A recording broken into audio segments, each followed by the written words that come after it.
C'est le plateau de l'invité du forum sur Actu Matin, Gustave Desposselon. Bonjour. Bonjour, M. Dandian. Vous êtes ancien ministre chargé des relations avec les institutions. C'est un plaisir de vous retrouver sur ce plateau pour vous emmener à opiner sur l'actualité politique. Alors, le monde fait face à une crise rageuse du coronavirus. Comment vivez-vous cela depuis quelques mois déjà? Nous vivons cette crise comme tout le monde. Mais j'ai pleine confiance que les gouvernants africains, particulièrement nos gouvernants, ont déjà eu une certaine habitude par rapport aux épidémies. Chaque année, nous avons des épidémies dans nos pays africains. Et je crois que c'est l'une des raisons pour lesquelles nous devons encourager nos gouvernants par rapport et les accompagner par rapport aux différentes mesures qui sont prises afin qu'on soit beaucoup plus discipliné, parce qu'aujourd'hui, c'est une question de discipline individuelle qui doit conduire vers une discipline collective. Et c'est seulement à ce prix que nous allons passer vraiment cette crise. Oui. Face à cette crise et à la lutte engagée par plusieurs États, et donc plusieurs États ont pris des mesures, d'autres États se sont calqués sur les mesures prises par d'autres États. Et le Bénin en a pris également. Alors, est-ce que vous avez analysé à un moment donné toutes ces mesures prises par notre pays, le Bénin, son efficacité, sa pertinence?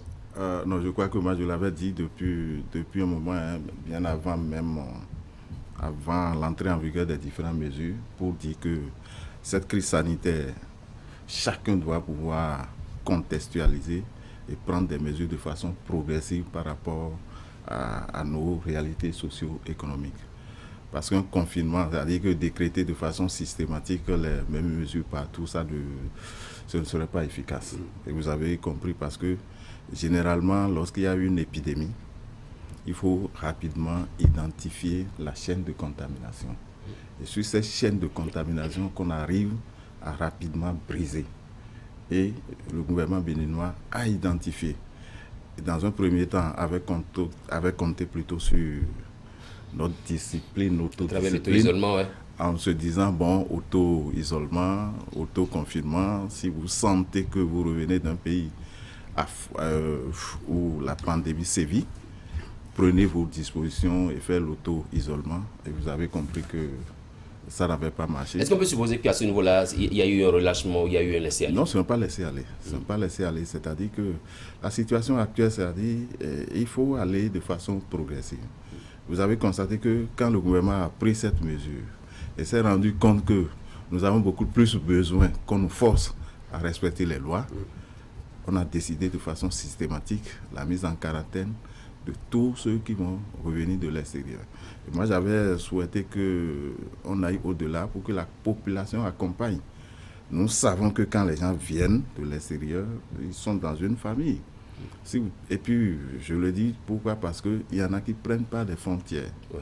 Les frontières terrestres, qui sont multiples, qu'on ne peut même pas tout... Nous sommes aujourd'hui à 35 cas, 18 guéris officiellement et un cas de décès. Oui. Est-ce que vous avez l'impression, après ce temps-là, que le Bénin est en train de bien gérer la crise et qu'on ne connaîtra pas le pire comme dans d'autres pays? Oui, pour le moment, je suis très fier. Et ce que les gens ne disent pas, c'est qu'au-delà de ces 35 cas, il y a quand même eu plus de milliers de tests qui ont été effectués sur ceux qu'on a mis en quarantaine. C'est pour dire que cette mesure, cette précaution qu'on est en train de prendre, de mettre de façon systématique en quarantaine tous ceux qui reviennent de l'extérieur. Puisqu'on ne peut pas empêcher nos compatriotes, ceux qui avaient l'habitude, il y en a qui sont allés certainement en mission et qui ont des moyens très limités et qui souhaiteraient rentrer, on ne peut pas les empêcher. Mais quand vous rentrez, on vous oblige à faire 14 jours, qui est la durée d'incubation du virus, pour voir si vraiment vous êtes infecté ou non. Le test qui a été effectué sur cet ensemble, bon, je n'ai pas les chiffres exacts, mais je sais que ça dépasse des milliers déjà pratiquement. Et si nous en sommes à 35, encore que ces 35, il n'y a que 3 cas locaux, et nous avons 18, parce que cette pandémie a défié le monde entier et a mis en évidence les différentes failles dans les différents systèmes. sanitaire dans tous les pays. Et même l'OMS a été dépassée. Et chaque pays était obligé de prendre des mesures individuelles. Et le protocole qui est administré actuellement, je crois que c'est chaque pays qui a rapidement cherché à adapter ces protocoles. Je suis très heureux que sur 35 cas, on a eu 3 cas locaux. Encore que ces 3 cas locaux, c'est des gens qui ont été en contact avec ceux qui sont venus de l'extérieur. Et sur ces 35, on a eu 18 guéris. Ce que nous devons craindre, et c'est pourquoi je parle de l'autodiscipline, c'est d'éviter qu'il y ait vraiment la propagation, qu'il y ait de grands nombres qui tombent malades, parce que c'est une question de capacité d'accueil pour traiter. Et donc éviter le relâchement quant au respect des mesures. Bien sûr. Et que chacun soit gendarme de l'autre. Non, c'est-à-dire qu'il faut me rappeler à l'ordre. Si vraiment je ne fais pas ci, je ne fais pas ci. Moi, j'ai dit à mes enfants, on a exigé qu'autant que possible, tous les élèves d'abord et les étudiants, vous êtes à la maison. Il n'y a pas de visite. Et les sorties, c'est lorsque c'est nécessaire. Bon, moi aussi, je fais l'effort pour pouvoir rester, pour pouvoir contrôler. Et c'est lorsque c'est nécessaire. Et quand vous sortez, même pour aller payer à l'extérieur que vous revenez, il faut faire le geste. Donc vous avez le dispositif de lavage de main chez vous à la maison? C'est obligatoire. On rappelle également aux téléspectateurs que vous êtes entré dans ce studio avec votre masque. Quand vous allez repartir, vous allez le remettre. Alors, le Bénin maintient, en dépit de cette pandémie du coronavirus, la tenue des élections communales au 17 mai. Doit-on considérer que cette décision des présidents d'institutions soit dans le meilleur intérêt de notre démocratie? Non, je crois que vous avez posé la question, mais les éléments de réponse se retrouvent en même temps dans votre question. Non, vous avez compris même avec cette crise, et on a constaté qu'il n'y a pas, que l'idéal n'existe pas, qu'on aspire tous vers l'idéal, et que ce que nous prenons comme modèle, ce que nous prenons comme vérité, etc., tout a été défié. Donc le reste, c'est d'apprécier. Je crois que les présidents d'institutions sont dans une logique donnée. Dans la logique, si on analyse, c'est parce qu'on estime. Les élections sont prévues pour le 17 mai. N'oubliez pas que même dans les pays européens, on parle déjà d'un plan de déconfinement. Ça veut dire qu'on est dans l'espoir qu'avant cette date, cette fatidique date, on aurait déjà la camée par rapport à ces élections. Justement, en France, c'est le 11 mai prochain, oui, le déconfinement. Oui, et l'État même a prévu que les congés ont été prolongés jusqu'au 11 mai.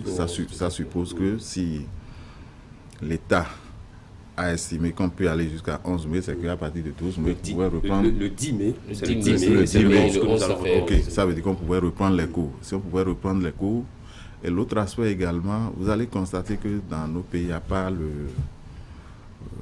la restriction des déplacements massifs et autres là, nous menons de façon régulière les différentes activités. Et aujourd'hui, ces élections s'organisent par rapport au code électoral là, dans les phases transitoires. Parce que ce ne sont pas entièrement toutes les dispositions de l'actuel code qui a été voté, qui sont en pratique. Parce que dans l'actuel code, il n'est plus prévu un report, un quelconque report, puisque les dates sont déjà fixées dans la Constitution. C'est-à-dire les dates sont fixées dans la Constitution. Donc, l'article 49 ou le 50 qui a été repris dans le code de 2018, qui interdisait tout report sauf l'âge consensuel des partis politiques engagés, ne figure plus dans l'actuel code. Donc nous sommes dans la période des phases transitoires de ce code. En conséquence, c'est fort encouragé. Et je crois que je venais en 2014 sur vos plateaux ici, au moment où on organisait des réunions avec les présidents des institutions. Vous estimez que ce n'était pas un cadre formel. Mais vous avez compris qu'on a besoin pour une gouvernance concertée. Dans l'intérêt supérieur d'une nation, on a besoin de ces échanges pour pouvoir prendre des mesures judicieuses. Le maintien des élections pour le 17 mai prochain, ça suppose de la part des parties prenantes, la HAC, la Sénat, et d'autres institutions, aussi bien les agents électoraux qui seront formés par la Sénat, des mesures sanitaires. Est-ce que vous pensez que le Bénin est en mesure de pouvoir assurer ces différentes mesures sanitaires-là? Je rappelle que vous êtes un acteur de la santé aussi.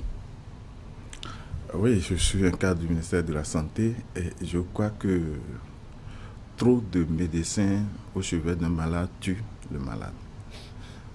Je voulais dire simplement que nous allons laisser nos gouvernants nous faire les propositions et on pourra faire des suggestions aussi parce que nous n'avons pas tous les éléments pour pouvoir apprécier à sa juste valeur les décisions qui sont prises. Si les gouvernants ont estimé, avec le concours des présidents des institutions, et je crois la Sénat aussi a rencontré les partis politiques, ce sont ces partis politiques qui sont plus intéressés. Je crois qu'ils n'ont pas opposé un refus par rapport à ça. Cela suppose que les dispositions seront prises pour qu'on aille dans ce sens-là. Mais dites-vous une chose, tout dépendra de l'évolution. Ce n'est pas cartésien. Ça ne vaut pas la peine qu'on jette, c'est-à-dire qu'on se mette à dire la situation est préoccupante, on doit faire ci, on doit faire ça. Tout dépendra de l'évolution mondiale.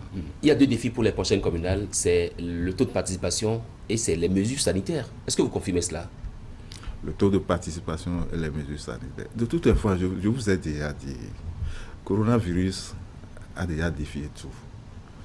Et nous invite à réinventer peut-être d'autres modèles.